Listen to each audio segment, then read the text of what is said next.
என்னுடைய வாழ்க்கையில எந்த ஒரு காரியத்தை தொடர்ந்து பின்பற்றி வருகிறேன், அதை என்னுடைய உரிமையான அதிகாரமாய் வைத்துக் கொண்டிருக்கிறேன் என்பதை உங்களுக்கு சொல்ல போறேன். அப்ப அதை எடுத்து பார்க்கும்போது ஒரு வசனத்தை சொன்னாலே, விவரித்து சொன்னாலே போதும். ஆனா அந்த வசனத்தை பூரா படிக்கும் பொழுது எவ்வளவு சந்தோஷமும் மகிமையாக இருக்கிறது. வாழ்க்கை பூராத்தையும் அந்த அதிகாரம் நமக்கு முழுமையாக்கி தருகிறது என்பதை நான் பார்க்கின்றேன். ஜீவனுள்ள தேவரே ஆவியே வாரோ, ஜீவனுள்ள தேவரே ஆவியே வாரோ, ஓருக்கோ நாருக்கோ ஒரே வாக்கீரப்போ, ஜீவனுள்ள தேவரே ஆவியே வாரோ. சொல்ல இந்த வசனம் உன்னதமானவராகி மறைவில் இருக்கிறவன் சர்வ வல்லவரே நிழலில் தங்குவான். இந்த ஒரு வசனத்தை படித்தாலே அந்த முழுமை நமக்கு கிட்டும். இந்த அதிகாரத்தை எடுத்து ஏகதேசம் எல்லாம் ப்ரிப்பேர் பண்ணிட்டேன். ப்ரிப்பேர் பண்ண அப்போதான் எனக்கு மனசுல தோணுச்சு, நான் ஸ்டார்ட் பண்ணது மறைவில் இருக்கிறவன்றதான் முழுமையா எடுத்தேன். அதுக்கு அடுத்தது நிழல் பார்த்தேன். ஆனா அதற்கு முன்னதாக உன்னதமானவர். அப்ப அந்த உன்னதமானவர் என்ற வார்த்தை வேத புத்தகத்துல வருகிறதை குறித்து நான் அந்த வசனத்தை பார்க்க வேண்டும், அதை குறித்து சிந்திக்க வேண்டும் என்பதாக பார்த்தேன். அந்த வசனத்தை தெரிவு செய்யும் பொழுது வானத்தையும் நோக்கி பூமியையும் உடையவராகி உன்னதமான தேவனாகி கர்த்தருக்கு நேராக என் கைகளை உயர்த்துகிறேன். ஆதியாகம புத்தகத்துல 14ஆம் அதிகாரம் 23ஆவது வசனத்துல சொல்லப்பட்டிருக்கிறது. வானத்தையும் பூமியும் உடையவராகி உன்னதமான தேவனாகி கர்த்தருக்கு நேராக என் கையை உயர்த்துகிறேன். அவரை மகிமைப்படுத்துவது எவ்வளவு சிறந்ததானது என்பதாக ஆதியாகம புத்தகத்துல எழுதியிருக்கிறது. இது தொடர்ந்து அந்த வசனங்களை பார்க்கும் பொழுது கர்த்தர் வானத்தில் இருந்து குமரி உன்னதமானவர் தமது சத்தத்தை தொனிக்க பண்ணினார். 2 சாமுவேல் 22ஆம் அதிகாரம் 16வது வசனம். ஆண்டவர் வானத்தில் இருந்து குமரி உன்னதமானவர் தமது சத்தத்தை தொனிக்க பண்ணினார். தன்னுடைய சர்வ வல்லமையான தேவனாய் கர்த்தர் இந்த உலகத்தை வியாபித்து அரசாடும் பொழுது அவருடைய துணி எல்லோருக்கும் கேட்கத்தக்கதாக அவர் தொனிக்க பண்ணினார் என்று இந்த வசனத்தில் சொல்லப்பட்டிருக்கிறது.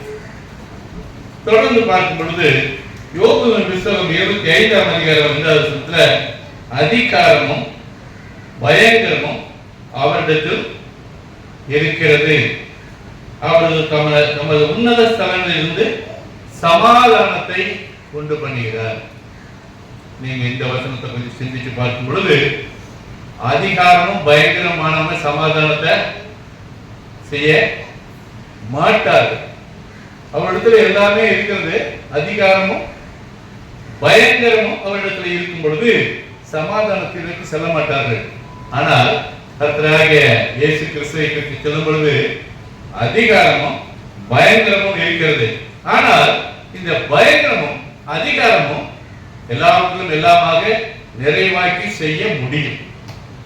தற்போது நடக்கின்ற அரசாட்சி காலங்கள் எல்லாவற்றிலும் பார்க்கும் பொழுது அந்தந்த இடத்துல இருக்கிற இந்த அதிகாரமிக்க ஆளுமை உள்ளவர்கள் தன்னுடைய அதிகாரத்தை பயன்படுத்தி என்னவெல்லாம் செய்கிறார்கள் என்று நாம் கண்கூடாக பார்க்கின்றோம். ஆனால் தேவாதி தேவன் சமாதானத்தை விரும்புகிறவர் என்பதை இந்த வசனத்திலே தீர்க்கமாக யோபு அதை உணர்ந்தவனாக எழுதுவதை பார்க்கின்றோம். இன்னுமாக சங்கீதக்காரன் அதை சொல்லவே தேவையில்லை. அதிகமான வசனங்களிலே இந்த உன்னதமானவரை குறித்து எழுதுகிறதை பார்க்கின்றேன். உம்மில் மகிழ்ந்து களி கூறுவேன் உன்னதமானவரே, உமது நாமத்தை கீர்த்தனம் பண்ணது. உன்னதமானவரை குறித்து சந்தோஷப்பட்டு மகிழ்ந்து அவரை குறித்து மகிழ்ச்சிப்படுவேன், சந்தோஷப்படுவேன் என்பதாக இந்த வசனத்திலே நமக்கு சொல்லுகிறதை நாம் பார்க்கின்றோம். அடுத்ததாக சங்கீதம் 22:7 ராஜா கர்த்தர் மேல் நம்பிக்கையா இருக்கிறார், உன்னதமானவர் தேவனால் அசைக்கப்படாதிருப்பார். எப்ப நம்ம தேவனை உன்னதமானவராகிய இயேசு கிறிஸ்துவை நம்பியிருக்கிறோமோ நமக்கு ஒரு அசைவும் ஏற்படவே ஏற்படாது, தைரியமாக செயல்பட முடியும். அடுத்தது சங்கீதம் 22:4 வசனத்தை பார்க்க இருந்தால், ஒரு நதி உண்டு, அது நீர்க்கால்கள் தேவனுடைய நகரத்தையும் உன்னதமானவர் வாசம் பண்ணும் பரிசுத்த ஸ்தலத்தையும் சந்தோஷிப்பிக்கும். தேவனுடைய வாசஸ்தலத்துல உன்னதமான தேவன் இருக்கிற இடத்துல சந்தோஷம் இருக்கும் என்பதை நாம் பார்க்கின்றோம். என் மறுபடியும் பார்த்தீங்கன்னா சங்கீதம் 47:2 உன்னதமானவராகிய கர்த்தர் பயங்கரமானவரும் பூமி மீதெங்கும் மகத்துவமான ராஜாவுமாய் இருக்கிறார் என்று சொல்லப்பட்டிருக்கிறது. சங்கீதம் 57:2 எனக்காக யாவையும் செய்து முடிக்க போகிற தேவனாகிய உன்னதமான தேவனை நோக்கி கூப்பிடுவேன். எனக்காக எல்லாத்தையும் செய்து முடிச்சு கொடுக்கிறவர் யாரு? உன்னதமானவராகிய தேவனாகிய கர்த்தர். இப்படி ஒவ்வொரு வசனத்திலும் தெளிவாக இந்த ஒரு ஆசீர்வாதத்தை சொல்கிறதை நாம் பார்க்கிறோம். தேவனே, உம்முடைய நீதி உன்னதமானது, பெரிதானவரை நீ செய்தீர். தேவனே, உமக்கு நிகரானவர் யார்? தேவனே, உம்முடைய நீதி உத்தமமானது, பெரிதானவரை செய்தீர். தேவனே, உமக்கு நிகரானவர் யார் என்று இந்த சங்கீதம் 57:2 சங்கீதம் 71:19 எழுதப்பட்டிருக்கிறதை பார்க்கிறோம். தொடர்ந்து சங்கீதம் 78:75 படிக்கலானால், தேவன் என்று கண்மலை என்றும் உன்னதமான தேவன் தங்கள் மீட்பர் என்றும் நினைவு கூர்ந்தார்கள். ஆக தேவனாகிய கர்த்தர் உன்னதமானவர். அவரை குறித்து வேத வசனத்துல தெளிவாக எவ்விதமாய் நம்மை ஆசீர்வதித்து வழி நடத்துவார் என்று எழுதப்பட்டிருப்பதை பார்க்கின்றோம். லூக்காவின் புத்தகம் 35 வசனத்துல, உங்கள் சத்துருக்களை சிநேகியுங்கள், நன்மை செய்யுங்கள், கருதாமல் கடன் கொடுங்கள், அப்பொழுது உங்கள் பலன் மிகுதியாயிருக்கும். உன்னதமானவருக்கு நீங்கள் பிள்ளைகளாயிருப்பீர்கள். அவர் நன்றி அறியாதவர்களுக்கும் துரோகிகளுக்கும் நன்மை செய்கிறாரே என்று எழுதப்பட்டிருக்கிறது. ஆக உன்னதமானவராகிய கர்த்தர் அவருடைய செயல்பாட்டை குறித்து தெளிவாக இந்த வசனத்துல பார்க்கின்றோம். எனவே இந்த சங்கீதக்காரனுடைய 91வது சங்கீதத்தை நாம் தொடர்ந்து படிப்போமே ஆனால், உன்னதமானவரின் மறைவில் இருக்கிறவன் சர்வ வல்லவரின் ஒரு வசனத்துல நம்ம வாழ்க்கைய முழுமையாக அடங்குறதை பார்க்கின்றோம். இந்த கடைசி வசனம் பார்த்தீங்கன்னாலும் அதுவும் தெளிவான வசனத்தோடு முடிகிறதை பார்க்கின்றோம். அப்ப உன்னதமானவராகிய தேவனாகிய கர்த்தரை விசுவாசத்தோடு நம்பி அவர் நிழலில் தங்க நாம் ஆசைப்படுவோமே ஆனால் எல்லாவற்றையும் எல்லாமாக செய்ய அவர் வல்லவராய் இருக்கின்றார். ஓசியாவின் புத்தகம் 14 வசனத்துல, அவன் நிழலில் குடியிருக்கிறவர்கள் திரும்புவார்கள், தானிய விளைச்சலை போல செழித்து திராட்சை செடிகளைப் போல படருவார்கள். அவன் வாசனை லிபனோனுடைய திராட்சை ரசத்தின் வாசனை போல இருக்கும். அப்ப தேவனுடைய நிலையில் இருக்கிறவர்கள் எவ்விதமாய் ஆசீர்வதிக்கப்பட்டிருப்பார்கள் என்பதை இந்த வசனத்தின் மூலமாய் ஓசியாவின் புத்தகம் 16ஆம் அதிகாரம் 7ஆம் வசனத்துல சொல்லப்பட்டதை பார்க்கின்றோம். சங்கீதம் 91:2 நான் கர்த்தரை நோக்கி நீர் என் அடைக்கலம், என் கோட்டை, என் தேவன், நான் நம்பி இருக்கிறவருக்கு சொல்லுவேன். முதல்ல அவருடைய பராக்கிரமத்தை குறித்தும் அதிகாரத்தை குறித்தும் நாம் பார்த்தோம். அவர் உன்னதமானவர் என்று பார்த்தோம்.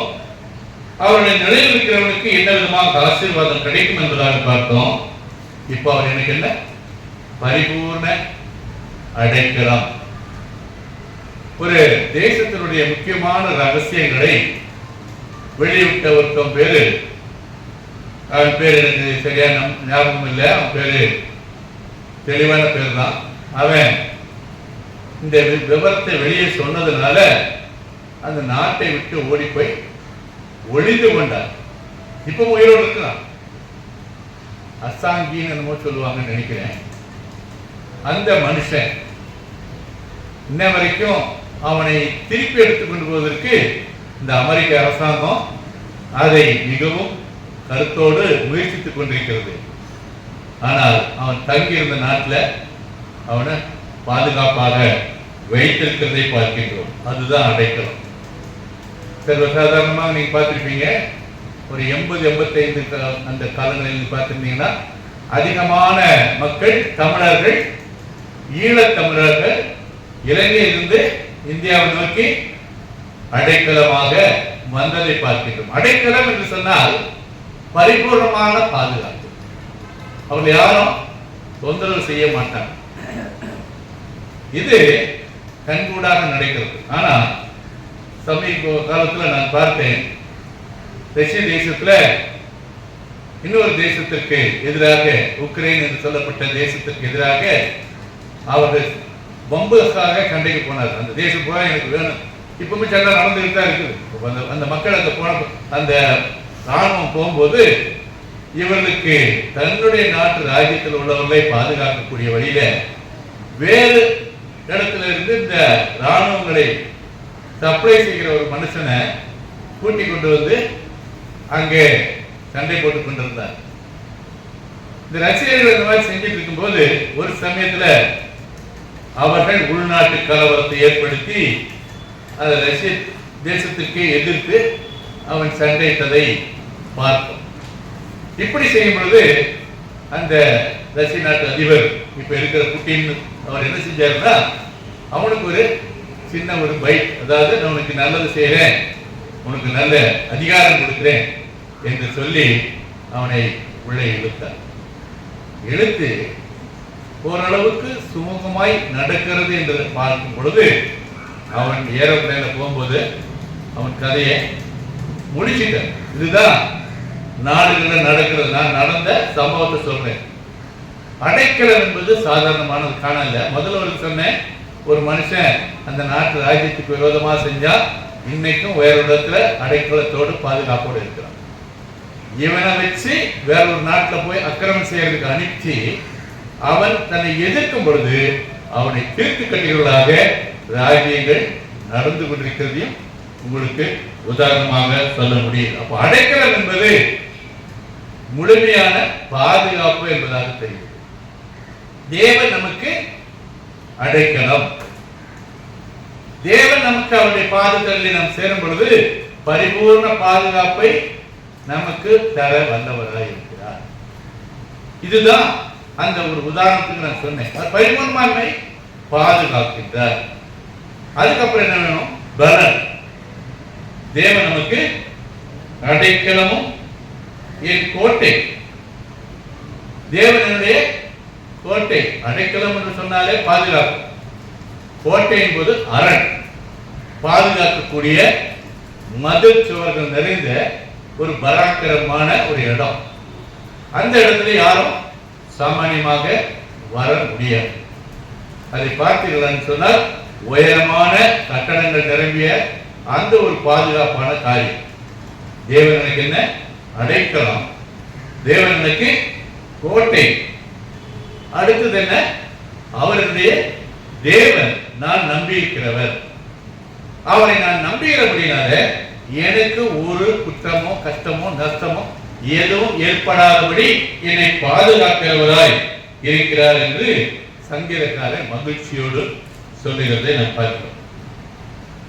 இதை சாமுவேல் புத்தகத்துல 22ஆம் அதிகாரம் 2ஆம் வசனத்துல என்ன சொல்றாருன்னா, கர்த்தர் என் கன்மலை என் கோட்டை என் இரட்சகருமானவர். கர்த்தர் எனக்கு கன்மலை என் கோட்டை என்னுடைய இரட்சகர். நமக்கு நித்திய ஜீவத்தை அடைய வேண்டுமானால் நம்ம ரட்சிக்கப்பட வேண்டும். இந்த இரட்சகராய கர்த்தர் நம்ம செய்யக்கூடிய ஒரே ஒரு காரியம், நம்ம எல்லாம் செய்த குற்றங்கள் எல்லாத்தையும் மன்னித்து நித்திய ஜீவனுக்கு நமக்கு ஒரு பாஸ்போர்ட் கொடுக்கிறார். நம்ம அங்க போய் நித்திய ஜீவனை பங்கு வரும்படிக்கு எல்லாவற்றிலும் எல்லாமாக நம்மை ரட்சிக்கிறவராக இருக்கிறார்.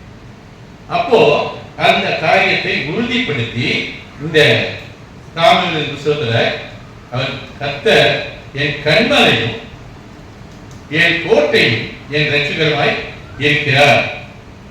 இன்னுமாக சங்கீதம் 18:2 பார்ப்பீர்களானால், கர்த்தர் என் கன்மலையும் என் கோட்டையும் என் இரட்சகரும் என் தேவனும் நான் நம்பி இருக்கிற என் துருகமும் என் கேடகமும் இரட்சணியமும் என் உயர்ந்த அடைக்கலமாய் இருக்கிறார். நான் சொன்னது அத்தனையும் இந்த ஒரு வசனத்துல வந்துருச்சு. துருகம் சொன்னீங்கன்னா அது ஒரு ஆயுதம், நம்மை பாதுகாக்கக்கூடிய ஒரு ஆயுதம்.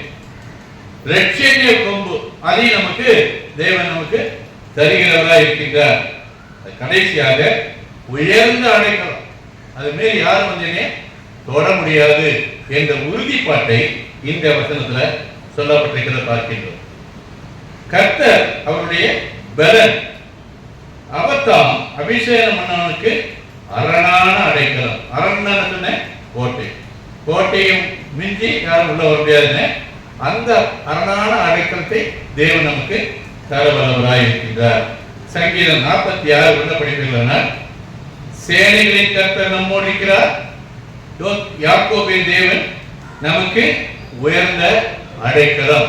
நம்ம முதலே இந்த வசனத்தை படிக்கும்போது சொன்னேன், இந்த அதிகாரத்தை படிப்பீர்களானால் இதில் இருக்கிற சாராம்சம், ஒருவன் தன்னுடைய வாழ்க்கையில தன்னை பரிபூர்ணமாய் பாதுகாத்து ஒரு அரண்குள், ஒரு நல்ல ஒரு கோட்டைக்குள் நிம்மதியாய், மனுஷனுக்கு வேண்டியது நிம்மதி. ஒவ்வொரு நாளும் வருகின்ற பிரச்சனைகளும் சோதனைகளும் அவர்களை மிகவும் கஷ்டப்படுத்துகிறதை நாம் பார்க்கின்றோம். அந்தந்த காரியங்கள் நாம் செய்கிற காரியம் சிறிது தவறான எண்ணத்திலே தப்பான காரியத்தை செய்ய முற்பட போகும்போது அது தொடர்ந்து காலாகாலமும் நம்மை அச்சுறுத்தி நம்மளை கஷ்டப்படுத்தி நமக்கு நிந்தையையும் நிம்மதி கேட்டையும் உண்டு வருகிறதை நாம் பார்க்கின்றோம்.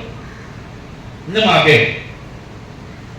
சங்கீதம் 37-39 படிப்பீர்களானால், நீதிமானுடைய ரட்சிப்பு கர்த்தரால் வரும், இக்கட்டு காலத்தில் அவரே அவர்கள் அடைக்கலம், அவர் உன்னை வேடனுடைய கண்ணிக்கும் பாழாக்கும் கொள்ளை நோய்க்கும் தப்புவிப்பார். 91 3வது வசனம். அவர் விசாலமான இடத்தில் என்னை கொண்டு வந்து என் மேல் பிரியமாய் இருக்கிறபடினாலே என்னை தப்புவித்தார். என்ன ஒரு வசனத்தை படிப்பீர்களானால், நாங்கள் எங்கள் மேல் நம்பிக்கையாயிராமல் மரித்தோரை எழுப்புகிற தேவன் மேல் நம்பிக்கையாய் இருக்கத்தக்கதாக மரணம் வரும் என்று நாங்கள் எங்களுக்குள்ளே நிச்சயித்திருக்கிறோம். நாம் தேவனை எப்பொழுது சார்ந்திருக்கிறோமோ மரணம் நிச்சயமாய் வரும் என்பதை நிச்சயித்திருக்கின்றோம். அப்படி மரணத்தினின்றும் அவர் எங்களை தப்புவித்தார். நல்லா புரிஞ்சுங்க, இந்த வசனத்தை நான் படிக்கும்போது நல்லா காது கொடுத்து கேளுங்க. அப்படிப்பட்ட மரணத்தினின்றும் அவர் எங்களை தப்புவித்தார், இப்பொழுதும் தப்புவிக்கிறார், இன்னும் தப்புவிப்பார். போதுமா? அது நடந்ததையும் சொல்றாங்க, நடக்கிறதையும் சொல்றாங்க, நடக்க போவதை சொல்றாங்க. இன்னும் தப்பிப்பார் என்று அவரை நம்பி இருக்கிறோம். இதுதான் நம்முடைய விசுவாசம். விசுவாசத்தின் உறுதி எப்படியாக தேவன் மூலமாய் நம்மை பாதுகாக்கிறது என்பதை குறித்து 2 கொரிந்தியர் 1ஆம் அதிகாரம் 10வது வசனத்துல மிகவும் தெளிவாக சொல்லப்பட்டிருக்கிறதை பார்க்கின்றோம். சங்கீதம் 91:4 படிப்பீர்களானால் அவர் தமது சிறகுகளாலே உன்னை மூடுவார், அவர் சட்டைகளின் கீழ் அடைக்கலம் புகுவார், அவருடைய சத்தியம் உனக்கு பரிசையும் கேடலும் ஆகும். 4 வசனம் தான் படிச்சிருக்கோம். இன்னும் வரக்கூடிய வசனங்களும் தேவன் எவ்விதமாய் நமக்கு சொல்கிறார். இரவில் உண்டாகும் பயங்கரத்திற்கும் பகலில் பறக்கும் அம்புக்கும் இருளில் நடமாடும் கொள்ளை நோய்க்கும் மத்தியானத்தில் பாராக்கும் சங்காரத்திற்கும் பயப்படாது. நல்ல உறுதியை நமக்கு விசுவாசத்தின் மேல் நாம் வைத்திருக்கிற நம்பிக்கை மேல எதை கொஞ்சம் கவலைப்பட வேண்டாம். வாழ்க்கை பூரா என்னமோ வசனத்தை படிச்சு அதுல இருக்கிற வேதனை எல்லாம் புரட்டி பார்த்து நம் தீர்மானமாய் சிந்தித்தாலும் இந்த அதிகாரத்துல கொடுக்கப்பட்டிருக்கிற சாராம்சம் நம்முடைய வாழ்க்கை பூராவும் தேவன் எவ்விதமாய் நம்மை பாதுகாத்து நித்திய ராஜ்யத்துக்கு நம்மை அழைத்து செல்வார் என்பதை குறித்து சொல்வதை நான் பார்க்கின்றேன். 7வது வசனம், உன் பக்கத்தில் 1000 பேரும் உன் வலதுபுறத்தில் 10000 பேர் விழுந்தாலும் அது உன்னை அணுகாது. நான் என் அக்கிரமத்தை மறைக்காமல் என் பாவத்தை உமக்கு அறிவித்தேன், என் மீறுதலை கர்த்தருக்கு அறிக்கையிடுவேன் என்றேன். தேவரீர் என் பாவத்தின் தோஷத்தை மன்னித்து. சங்கீதம் 32:5. என்ன அடுத்த இதை பார்க்கல, சங்கீதம் 32:6 என்னது பாத்தீங்களா? இதற்காக சகாயம் கிடைக்கும் காலத்தில் பக்தி உள்ளவன் எவனும் உம்மை நோக்கி விண்ணப்பம் செய்வான், அப்போது மிகுந்த ஜலப்பிரளயம் வந்தாலும் அது அவனை அணுகாது. எப்பேற்பட்ட தண்ணி ஜலப்பிரளயம் வந்தாலும் உன்னை ஒன்றும் செய்யாது. இன்னும் நீதிமொழி புத்தகத்தில் பார்த்தீங்கன்னா கர்த்தருக்கு பயப்படுதல் ஜீவனுக்கு ஏதுவானது, அதை அடைந்தவன் திருப்தி அடைந்து நிலைத்திருப்பான், தீமையவனை அணுகாது. உங்கள் கண்களால் மாத்திரம் நீ அதை பார்த்து துன்மார்க்கர்கள் வரும் வெள்ளை காண்பாய். இது சங்கீதம் 91:8. என்ன பார்ப்பேனால் எனக்கு அடைக்கலமான இருக்கிற உன்னதமானவராகிய கர்த்தரை உனக்கு தாவரமாய் கொண்டாய். தேவனை எனக்கு பரிபூர்ணமாய் நான் ஏற்றுக்கொண்டபடினாலே பொல்லாப்பு உனக்கு நேரிடாது, வாதை கூடாரத்தை அணுகாது. எவ்வளவு உத்தரவாதமான ஒரு வசனம் இந்த 91வது சங்கீதத்துல இருக்கிறது என்பதை நீங்கள் தயவு செய்து ஒவ்வொரு நாளும் படித்து உங்களுக்கு அதை ஒரு ப்ரொடெக்ஷன், பாதுகாப்பாக, ஒரு அரணாக, ஒரு கோட்டையாக அல்லது அதற்குள் அடைக்கலமாக நீங்கள் இருப்பீர்களானால் உங்களுக்கு எந்த விதமான குறையும் வராது. குறைஞ்சபட்சம் ஒரு நாளைக்கு 2 தடவை, காலையில் ஒரு தடவை, மத்தியானம் ஒரு தடவை இந்த அதிகாரத்தை படித்து நான் உறுதி செய்வது மிகவும் மகிழ்ச்சியுடனாய் இருக்கிறேன் என்ற ரகசியத்தை உங்களுக்கு சொல்ல ஆசைப்படுகிறேன். உன் வழிகள் எல்லாம் உனக்கு காக்கும்படிக்கு உனக்காக தம் தூதர்களுக்கு உனக்கு எந்த விதமான சோதனை வராதபடிக்கு தூதர்களை கொண்டு நம்மை பாதுகாப்பு வழி நடத்துவார். இன்னும் சிங்கத்தின் மேலும் வீரியன் பாம்பின் மேலும் நீ நடந்து பால சிங்கத்தையும் வாது சர்ப்பத்தையும் மிதித்து போடுவாய். நீங்க சில சமயத்துல எப்பவும் எலெக்ஷன் இடத்துல ஒரு பாம்பு வந்துச்சு அப்படின்னு போட்டிருந்தாங்க. அங்க இருக்கிறவங்க என்ன பண்ணிருப்பாங்க, பரவாயில்ல நான் மீசில் வாங்கிட்டு போனாங்க, எல்லாம் ஆளுக்குன்னு கிடைக்கிற பக்கம் எந்த பக்கம் ஓடலாம் தான் பார்ப்பாங்க ஒழிய வீரமாய் அதை போய் யாரும் ஒன்று செய்ய மாட்டார். ஆனா என் மனதிலே நான் குடிபதிக தேவனாகிய கர்த்தரை இதயத்தில் குடிகள் அப்படின்னால எனக்கு அதை குறித்து பயமில்லை என்று சொல்லக்கூடிய உத்தரவாதத்தை, சிங்கத்தை பார்த்த உடனே நம்ம சில சமயம் இப்போ வர்ற ஊடகங்களில் வர்ற படத்தெல்லாம் பார்த்தீங்கன்னா சிங்கம் எவ்வளவு பராக்கிரம் உள்ளது என்பதாக பார்க்கின்றேன். ஆனால் பரிதாபமான எந்த விதமான காரியத்திற்கும் அதை புசிக்கக்கூடிய மாடுகள், அந்த மாடுகள் தங்கள் பராக்கிரமத்தை காக்க திருப்பி எதிர்கொள்ளும் போது அது பயப்படுத்தி பின்வாங்கிறதை நான் பார்த்தேன். அப்போ அந்த மாடுகளுக்கும் அந்த தைரியம் இருக்கு. கொஞ்சம் ஏமாந்துன்னா அது பீறி போட்டுரும். ஆனா தேவன் நமக்கு கொடுத்த உத்தரவாங்க, சிங்கத்தின் மேலும் வெறியன் பாம்பின் மேலும் நீ நடந்து பால சிங்கத்தையும் வாலு சர்ப்பத்தையும் மிதித்து போடுவாய். நீ எதை பத்தியும் கவலைப்பட மாட்ட, தைரியமாய் அதனுடைய தலையை நசிக்க விடுவாய் என்பதாக தெளிவாக சொல்லப்பட்டிருக்கிறது. இன்னும் அடுத்த வசனத்தை பார்த்தீங்கன்னா, அவன் இடத்தில் வாங்கி இருக்கிறபடியால் அவனை விடுவிப்பேன், அவனை நாமத்தை அறிந்திருக்கிறபடியால் அவனை உயர்ந்த அடைக்கலத்தில் வைப்பேன். அவனை நாமத்தை அறிந்திருந்தாலும் உயர்ந்த அடைக்கலம் கிடைக்குது. அவர் மேல் நம்பிக்கையோடு விசுவாசத்தோடு பரிபூர்ணமாக நாம் இருக்கும் பொழுது எவ்விதமான அடைக்கலம் நமக்கு உண்டு என்பதை தெரிந்து கொள்ள வேண்டும். என்ன போட்டிருக்கு? அவர் நாமத்தை அறிந்திருக்கிறபடியால். ஆனா சத்தியத்தை சொல்வதற்கு புதிதான ஒரு ஆர்டர் வருது. நீங்க மற்றவர்களை சத்தியத்தை அறிவித்து அவர்களை தேவனுடைய நாமத்தை பின்பற்றக்கூடிய வழியிலே வழி நடத்தாதீர்கள். அவ்விதமாக வேண்டாம், உங்களுக்கு என்ன கிடைக்குமா? மரண தண்டனை கிடைக்கும் என்பதாக சமீபத்தில் ஒரு பேப்பர்ல பார்த்தேன். இன்னமாக கடைசி வசனமாக,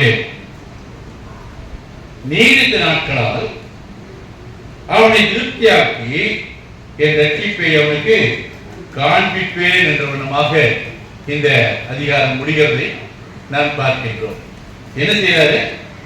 அவனுக்கு நீடித்த நாட்களால் பரிபூர்ண திருப்தியை அவனுக்கு கொடுத்து என் ரட்சிப்பு என்ன என்பதை அவன் பெற்றுக்கொள்ளும்படியாக அவனுக்கு காண்பிப்பேன் என்ற உத்தரவாதத்தை சொல்லுகிறதை பார்க்கின்றோம். ஆக 96 சங்கீதத்தில் ஆரம்பத்திலிருந்து வரிசையா படிச்சுட்டு வந்தீங்கன்னா சிந்தனையோடு படிப்பீர்களானா எல்லா விதமான உத்தரவாதமும் பரிபூர்ண பாதுகாப்பும் ரட்சிப்பும் நமக்கு உண்டு என்பதை மிகவும் தெளிவுபடுத்தி சொல்லப்பட்டிருப்பதை பார்க்கின்றோம். அதனால யோசுவாவின் புத்தகத்திலிருந்து ஒரு வசனத்தை சொல்ல ஆசைப்படுகின்றேன். நான் உனக்கு கட்டளையிடவில்லையா? பலம் கொண்டு கனமனதாயிரு, திகையாதே, கலங்காதே, நீ போகும் இடமெல்லாம் உன் தேவனாகிய கர்த்தர் உன்னோட கூட இருக்கிறார். இந்த மாதிரி நம்முடைய ஆயுதம் நமக்கு ஈட்டியோ துப்பாக்கியோ அல்லது வேற கத்தியோ அப்படி எந்த விதமான சாதனமோ நமக்கு தேவையில்லை. நாம் உறுதியாக வைத்திருக்கிற தேவனிடத்தில் வைத்திருக்கிற நம்பிக்கை, விசுவாசம், அவரிடத்தில் பரிகாரம் ஐக்கியம் இருக்கும் பொழுது எந்த விதமான பயங்கரமும் நமக்கு ஏற்படாது என்பதை தெளிவாக சொல்லுகிறதை நான் பார்க்கிறேன். கர்த்தாவே, உமது கிருபை வானங்களில் விளங்குகிறது, உமது சத்தியம் மேகம் என்ற பரியந்தமும் எட்டுகிறது. உம்முடைய நீதி நித்திய நீதி, உம்முடைய வேதம் சத்தியம். சத்தியத்தை அறிவீர்கள், சத்தியம் உங்களை விடுதலையாக்கும். எவ்வளவு வசனம்! இதெல்லாம் நமக்கு உள்ள ஆயுதங்கள், வேற ஒன்றும் இல்லை. நமக்கு கத்தியா கப்படாம தேவையில்லை. தேவனுடைய வசனம் நம்மை பாதுகாக்க வல்லதா இருக்கிறது என்பதை தெளிவாக இருக்கிறது நாம் பார்க்கின்றோம். கடைசியாக, பரிசுத்த ஓய்வு நாளிலே உனக்கு இஷ்டமானதை செய்யாதபடி உன் காலை விலக்கி உன் வழிகளின்படி நடவாமலும் உனக்கு இஷ்டமானதை செய்யாமலும் உன் சொந்த பேச்சை பேசாமலும் இருந்து ஓய்வு நாளை மகிழ்ச்சிய நாள் என்றும் கர்த்தருடைய பரிசுத்த நாளை மகிமையான நாள் என்றும் சொல்லி அதை மகிமையாய் எண்ணுவையானால் கர்த்தர் மகிழ்ச்சியாக இருப்பாய். பூமியின் உயர்ந்த இடங்களில் உன்னை ஏறிக்கும்படி பண்ணி தகப்பனாக யாக்கோபுடைய சுதந்திரத்தால் உன்னை போஷிப்பேன். இது கர்த்தருடைய வாய் சொல்லிட்டு என்று போட்டுக்கிறார். இந்த வசனத்துல பரிபூர்ணமாய் நம்முடைய வாழ்க்கையில எவ்விதமாய் நம்மை பாதுகாத்து அரணான அடைக்கல நமக்கு தருவார் என்பதை 96 சங்கீதத்தின் மூலமா பார்த்தோம். அதே நேரத்தில் தேவனுக்கென்று ஒப்புவிக்கப்பட்ட நாளை அனுசரித்து வரும்படி ஏசாயா தீர்க்கதரிசியின் புத்தகத்தில் எழுதப்பட்ட 58:13-16 வசனத்தை உங்கள் மத்தியில வாசிக்க கர்த்தர் தெரிவு செய்தார். கடைசியாக சங்கீதம் 27:14 உங்கள் முன்னதாக சமர்ப்பிக்க ஆசைப்படுகிறேன். கர்த்தருக்கு காத்திரு, அவர் உன் இருதயத்தை ஸ்திரப்படுத்துவார். திடமனதாயிருந்து கர்த்தருக்கு காத்திரு. வசனத்தின்படி நாம் எல்லாத்தையும் படித்த உடனே நான் இப்படியெல்லாம் இருந்தேன், எனக்கு என்ன ஆசீர்வாதம் இருந்தது, எனக்கு சோதனைகள் வருகிறது, என்னை மீட்டுக் கொள்வார் யாவரும் இல்லையே என்று நம்மை நாமே கேட்டுக்கொள்வது சர்வசாதாரணமான காரியம். ஆகினால்தான் இந்த வசனத்தை தெரிவு செய்து உங்கள் முன்னதாக வைக்க ஆசைப்படுகிறேன். கர்த்தருக்கு காத்திரு. காத்திருன்னு சொன்னா வளர்ந்துக்கிட்டு காத்திருன்னு அதில் போடல, எப்பொழுதும் மனைவி கிட்ட இருந்து போடல. உங்களுக்கு மனவர்கள் தெரியாது, அர்த்தம் புரியுமா நமக்கு தெரியல. புலம்பிக் கொண்டு காத்திருக்க வேண்டிய அவசியம் இல்லை. அவர் உன் இருதயத்தை திறப்படுத்துவார். இருதயம் சமாதானமா இல்லாதவங்கதான் இந்த புலம்பலின் ஆவி நம்மை முழுமையாய் சூழ்ந்து நம்மை அமுக்க பார்க்கிறது. என்னமோ வசனத்தில் நான் படித்தேன், நான் தீர்மானமாக அதை கடைபிடித்தேன், சர்ச்சுக்கு போனேன், பாஸ்டர்கிட்ட பேசினேன், அவர் என்னை கூட்டி வச்சு ஜெபம் பண்ணாரு, எல்லாம் தான் பண்ணிட்டு இருக்கிறேன். ஆனாலும் இந்த நிந்தை என்னை விட்டு அகலவில்லை, இந்த கஷ்டம் என்னை விட்டு போகல. இப்படி நாம் புலம்பிக் கொண்டே இருக்கிறோம். யாருக்கு விதிவிலக்கு அல்ல, தெளிவாகவே சொல்றேன். இதை நான் பேசினாலும் சரி, நீங்க கேட்கிறவங்களா இருந்தாலும் சரி, யாருக்கு விதிவிலக்கு அல்ல. அந்த பொறுமையை தேவன் நமக்கு தர வேண்டும் என்று எத்தனை பேர் நீங்க கேட்டுருப்பீங்களா எனக்கு தெரியாது. அதனால்தான் தேவ வசனத்தெல்லாம் சொல்றீங்க, கர்த்தருக்கு காத்திரு, அவர் உன் இருதயத்தை ஸ்திரப்படுத்துவார். நீ உண்மையான நம்பிக்கையும் விசுவாசத்தோடு காத்திருந்ததுன்னா உன் இருதயம் ஸ்திரப்படுத்தும். அந்த இருதயம் ஸ்திரப்படும் பொழுது இந்த கலக்கம் உனக்கு வரவே வராது. அப்போ அந்த ஒரு ஸ்திரத்தன்மை நம்மிடத்தில் இருக்கும் பொழுது எதை குறித்து நாம் கவலைப்பட வேண்டிய அச்சமே இல்லை. எத்தனையோ பிரச்சனைகளை என் வாழ்க்கையில நான் பார்த்திருக்கின்றேன். நான் சமாதானமும் சந்தோஷமும் எல்லா விதத்திலும் உதவி செஞ்சாலும் அவர்கள் கத்தி எங்க இருக்கு தெரியுமா? உள்ளோ ஏன் முதுகுல தான் இருக்கு, அல்லது என் தலைக்கு நேராக அது தொங்க விட்டுறதையும் பார்க்கிறேன். எல்லா விதமான ஆசீர்வாதத்தையும் பெற்றவங்களா இருந்தாலும் சரி, வரம்பு மீறி நம்ம செலவு செஞ்சாலும் சரி, வரம்பு மீறி எல்லாத்தையும் கொடுத்தாலும் சரி, அவருடைய கத்தி எங்க இருக்கு? இவனை எப்படி சாய்த்து இவனுடைய உடைமைகளை எல்லாத்தையும் பறித்து செல்லலாம் என்று காத்திருக்கிறது. அதை குறித்து நினைக்கும் பொழுது என்ன சொன்னேன்? புலம்பல் ஆகிய நமக்குள்ளும் கற்றுக் கொடுத்திருக்கிறார். தேவனே, நாம் எல்லாத்துக்கும் அமைதியா இருக்கணும்னு நினைக்கிறோம். சுற்றுச்சூழத்தில் உள்ளவங்க எல்லாரும் நமக்கு சமாதானமா இருக்கணும்னு பார்க்கிறோம். எல்லாத்துக்கும் எல்லாமாக இருந்தாலும் என்ன செய்யறாங்க? நாம் பின்னால போய் புறம்பு பேசிக்கிறவர்கள் அதிகமானவர்களாக இருக்கிறார்கள். இவர்கள் புறம்பு பேசுவது இருந்தாலும் பரவாயில்ல, என்னையே சாட்சி இருக்கிறது எல்லாத்தையும் பறிச்சுட்டு போன ஆசைப்படுறாங்களே, அது எப்படி இருக்குதுன்றதை நீங்கள் தயவு செய்து சிந்திக்க வேண்டும். அதற்காகத்தான் தேவன் கொடுத்திருக்கின்ற இந்த வார்த்தை, கர்த்தருக்கு காத்திரு. உலகத்து மனுஷனை பத்தி கவலைப்படாது. என் தேவன் என்னோடு இருக்கும் பொழுது எனக்கு என்ன குறை?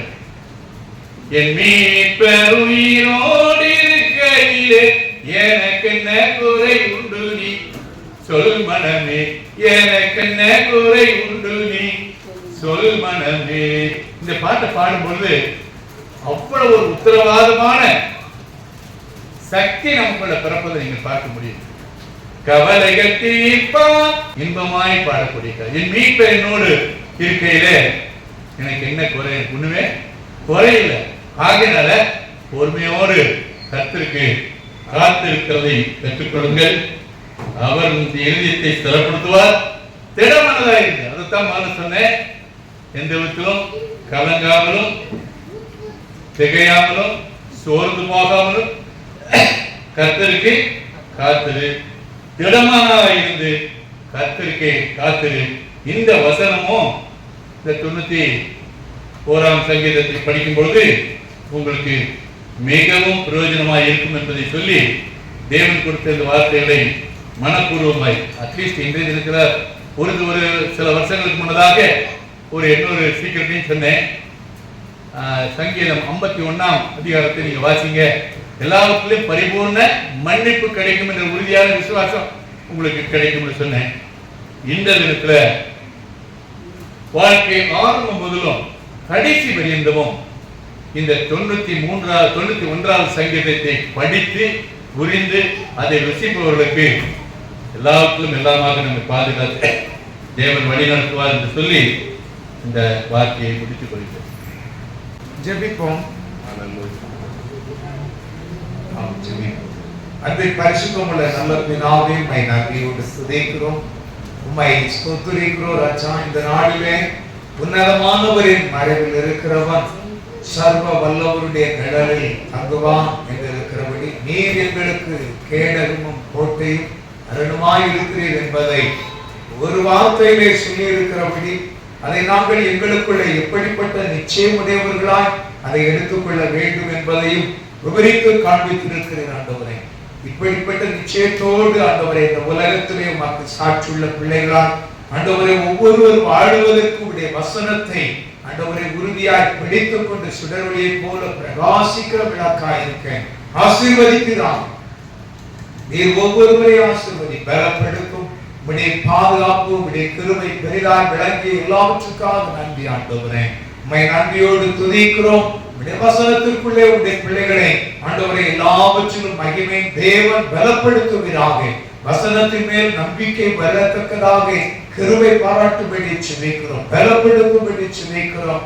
ஒவ்வொருவருக்குள்ளே ஆண்டவரே நீர் புது பலத்தை கொடுத்து ஆண்டவரே உங்க வசனம் வாக்குத்தத்தங்கள் உங்களுடைய வார்த்தைகள் ஆண்டவரே உமக்குள்ளே ஆமென் என்று இருக்கிற அந்த நிச்சயத்தோடு உங்களுடைய வசனத்தை பிடித்துக் கொண்டு அதில் மகிழ்ந்திருக்க உதவி செய்வீராக.